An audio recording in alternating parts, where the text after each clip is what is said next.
اور یہ بھی ایک حقیقت ہے، کوئی مذاق کی بات نہیں. اور اس کے بارے میں بھی ہم دیکھتے ہیں کہ قرآن میں جو سود خور کے بارے میں آتا ہے نا، الذین یأکلون الربا لا یقومون الا کما یقوم الذی یتخبطہ الشیطان من المس، کہ جو لوگ سود کھاتے ہیں ان کا حال اس شخص جیسا ہو جاتا ہے جس کو شیطان نے چھو کے باولا کر دیا ہو، یتخبط خبتی بنا دیا ہو. تو جب جن کا اثر ہوتا ہے انسان کسی کے اوپر تو اس کے اوپر کیا ہوتا ہے، ایک خبط ہو جاتا ہے، ایک پاگل پن کا سا دورہ پڑ جاتا ہے، بہکی بہکی باتیں کرنے لگتا ہے. انسان اپنے ماحول اور حالات اور عقل کی باتیں چھوڑ کر بے عقلی کی باتیں کرنے لگتا ہے. اب اس چیز کو قرآن میں تسلیم کیا گیا، تبھی تشبیہ دی نا. اگر جن کی وجہ سے انسان خبتی نہ ہو اور جن نام کی کوئی چیز نہ اور نہ اثرات ہو تو قرآن کیوں کہے کہ اس کا حال اس شخص کا ہو جاتا ہے جسے جن پڑ گیا ہو.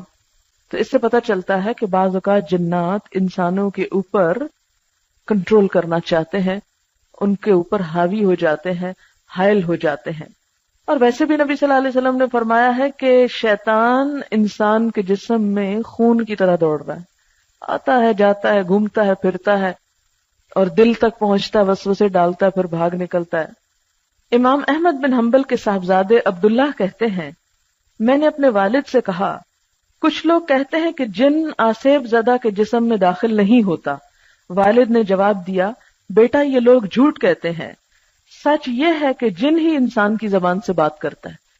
بعض اوقات جب کسی کو جن پڑ جاتا ہے تو وہ انسان بولنے لگتا ہے اور دراصل وہ انسان خود نہیں بول رہا ہوتا، جن بول رہا ہوتا ہے. اس کے اندر آواز انسانوں جیسی ہوتی ہے لیکن جو باتیں اس کی بہکی بہکی اوٹ پٹانگ آگے پیچھے کی ہو رہی ہوتی ہیں وہ سینسیبل آدمی نہیں کر رہا ہوتا.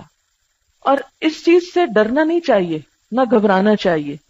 یہ میں اس لیے کہہ رہی ہوں کہ عموماً اگر کسی شخص کو ہم دیکھیں کہ اس کا یہ حال ہو گیا تو ہم ہاں ہاں کر کے پیچھے بھاگ جاتے ہیں کہ کہیں ہم کو بھی نہ پڑ جائے، یا ہم خوف زدہ ہو جاتے ہیں یا پریشان ہو جاتے ہیں، ہاتھ پاؤں پھولنے لگتے ہیں، جسم سے جان نکلنے لگتی ہے، تو پتہ نہیں کیا چیز ہو گئی ہے. یہ اس سے کیوں پریشان ہو رہے ہیں، وہ تو آپ کے اپنے جسم میں بھی دوڑ رہا ہے. اب بتائیں، ہے جسٹ لائک نارمل، اسے نارملی ٹریٹ کریں. اور اگر آپ ڈر کے بیٹھ گئے تو جن کو پتا چل جائے گا آپ ڈر رہے ہیں، اس کو چھوڑ کے ہو سکتا ہے آپ کے پیچھے آ جائے. اس لیے جن سے نبٹنے کا سب سے آسان طریقہ یہ ہے کہ وہ آپ سے کمتر مخلوق ہے، کمتر. یہی تو بیچارہ کہہ رہا ہے، ھذا الذی کرمت علیہ، یہ جسے تو نے مجھ پہ عزت دی ہے، مجھ پہ فضیلت دی ہے. یہی تو جھگڑا تھا، یہی تو جھگڑے کی بات ہوئی اور آپ نے اس کی برتری تسلیم کر لی، تو پھر آپ پہ کیوں نہ حملہ آور ہو. اس لیے ہمیشہ یاد رکھیے، کبھی اندھیرے میں جاتے ہوئے مت ڈریں. اگر خیال آئے ڈرنے کا تو آپ کہیں کہ جس سے میں ڈر رہی ہوں میں اس سے زیادہ طاقتور ہوں اور اس سے زیادہ اللہ نے مجھے فضیلت دی ہے، اس لیے میں کسی چیز سے نہیں ڈر.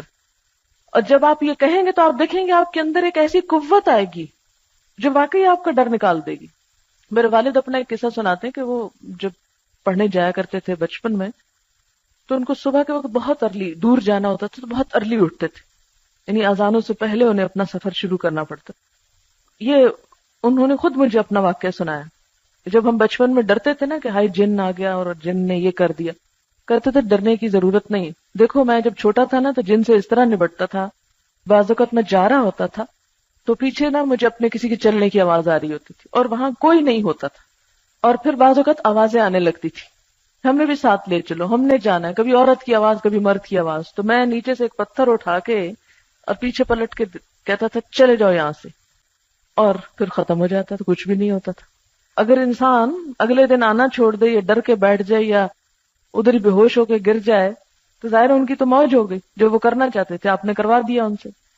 جو پچھلے الہدا میں ہم رہتے تھے تو وہاں کچھ لڑکیوں کو اسی طرح کی کچھ اثرات نظر آئے کہ جیسے وہ بہکی بہکی باتیں کرتی. میں ان دنوں عمرے پہ گئی ہوئی تھی 15 دن، پیچھے انہوں نے وہ شوشے لگائے اور جس دن میں آئی اس دن کے بعد کوئی چیز ہی وہاں محسوس نہ ہوئی. اچھا پھر ایک دفعہ ایسے ہی ہوا کہ تھوڑا سا اس قسم کی بات مجھے سننے میں آئی، مجھے آ کے بتاتے فلان لڑکی یوں بات کر رہی ہے، تو میں کہتی کہ اس کو سمجھاؤ یا کرو، کیونکہ میں خود براہ راست سامنے نہیں آنا چاہتی تھی کہ اس کو سمجھاؤ، اس کے ساتھ یہ کرو، اس کے ساتھ وہ کرو. اچھا وہ ہوا یہ، وہ ایک دن بولنے لگ گئی کچھ، اور بولتے بولتے وہ جن اپنا نام بولنے لگ گیا اور پھر ایک نیا افسانہ شروع ہو گیا اور لڑکیاں اس سے بات پوچھنے لگ گئیں. اچھا، جب جن نے یہ کہا کہ میں تو کلاس میں بھی جاتا ہوں اور سب سبق سنتا ہوں اور اس قسم کی بات ہے، اور وہ لڑکی جو بول رہی تھی جن کی آواز میں، وہ اچھی بلی سمجھدار لڑکی تھی، ایسا نہیں کہ، لیکن اس وقت مجھے محسوس ہوا اچھا 2-3 دن تو میں نے انتظار کیا، اس کے بعد میں نے سب کو اکٹھا کیا، وہ ڈانٹ پہ لائی کہ ہوش آ جائے، اور میں نے کہا کہ خبردار آج کے بعد کسی نے یہ شوشہ چھوڑا اور یہ کہا اور اس قسم کی حرکتیں، اور اس کے بعد بالکل ٹھیک ہو گیا، کچھ بھی باقی نہ رہا. تو یہ ہم اس طرح کی ہچ ہچ کر کے ان کو دعوت دیتے ہیں کہ ہم انتظار میں آؤ، ہمیں کچھ کرو، ایک شغل کے طور پر. ابن تیمیہ کہتے ہیں احمد بن حنبل نے جو بات کہی وہ مشہور و معروف ہے. جن انسان پر سوار ہوتا ہے اور انسان ایسی زبان میں بات کرنے لگتا ہے جو سمجھ میں نہیں آتی، اس کے جسم پر اتنی مار پڑتی ہے کہ اگر کسی اونٹ کو مارا جائے تو اس کے بدن پر نشان پڑ جائیں، اس کے باوجود اس شخص کو پٹائی کا احساس نہیں ہوتا. یہ میرے خود چشم دید واقعہ ہے کہ ایک شخص کو میرے والد نے مارا تھا ہمارے سامنے ہی، اور اتنا مارا تھا کہ انسان وہ مار برداشت نہیں کر سکتا. لیکن جب وہ جن چلا گیا اور اس کے بعد جس کو مارا تو گیا تو مجھے تو پتہ ہی نہیں، کچھ بھی نہیں اسے ہوا. بہرحال پھر یہ کہ نہ اس گفتگو کا جو اس نے اپنی زبان سے کی، وہ کہتے میں نے تو یہ بات نہیں کی، آپ مجھے کیوں یہ بات کہہ رہے ہیں. آصیب زدہ شخص کبھی تو دوسرے انسانوں کو گھسیٹتا ہے، کبھی جس چیز پر وہ بیٹھا ہوتا ہے اس کو کھینچنے پھاڑنے لگتا ہے، کبھی دیو ہیکل مشینوں کو ایک جگہ سے دوسری جگہ منتقل کر دیتا ہے. اس کے علاوہ اور بھی بہت سی حرکتیں کرتا ہے. جو شخص اس کا بچشم خود مشاہدہ کرے گا اس سے معلوم ہو جائے گا کہ جو چیز انسان کی زبان سے بات کر رہی ہے اور ان چیزوں کو الٹ پلٹ کر کے رکھ دیتی ہے وہ انسان کے علاوہ کوئی اور مخلوق ہے، وہ انسان نہیں. ابن تیمیہ رحمہ اللہ مزید کہتے ہیں کہ ائمہ مسلمین میں کوئی بھی اس بات کا منکر نہیں تھا کہ جن آصیب زدہ شخص کے جسم میں داخل ہوتا ہے. یہ سب یہ مانتے ہیں ائمہ علماء کرام. جو اس کا انکار کرے اور یہ دعویٰ کرے کہ شریعت اس کو نہیں مانتی وہ شریعت پہ تہمت لگاتا ہے. شرعی دلائل میں کوئی ایسی بات نہیں ملتی جس سے اس کی تردید ہوتی ہو. علامہ نے مزید کہا کہ جن لوگوں نے آصیب زدہ کے جسم میں جن کے داخل ہونے کا انکار کیا ہے، یعنی جو یہ کہتا ہے کہ جن انسان کے اوپر نہیں آتا یا نہیں آ سکتا، وہ معتزلہ ہیں. یعنی اس دور میں کچھ ایسے لوگ تھے کہ جو دین کی باتوں کا انکار کرتے تھے، تو انہوں نے کہا کہ یہ وہ لوگ ہیں.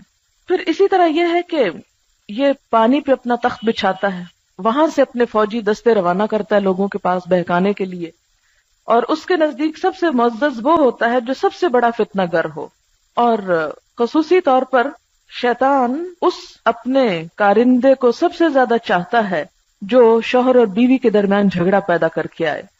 مسلم احمد میں کہ نبی صلی اللہ علیہ وسلم نے ابن سعید سے کہا تمہیں کیا نظر آتا ہے؟ اس نے کہا سمندر کی سطح پر ایک تخت نظر آتا ہے جس کے ارد گرد بہت سارے سانپ ہیں. نبی صلی اللہ علیہ وسلم نے فرمایا ابن سعید نے صحیح کہا، وہ ابلیس کا تخت ہے.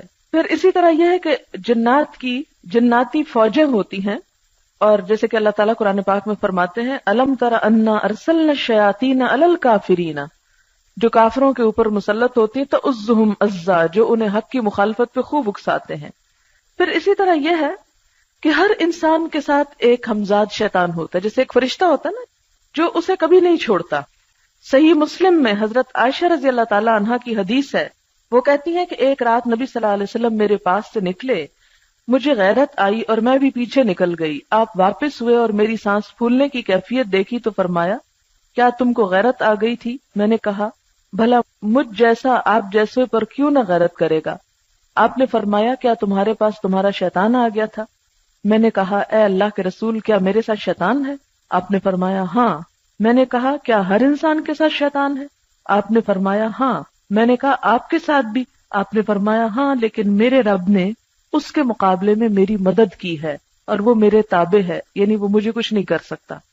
تو نبی صلی اللہ علیہ وسلم نے چونکہ دین کو محفوظ حالت میں پہنچانا تھا، لیکن ہر انسان کے ساتھ لگا ہوا ہے.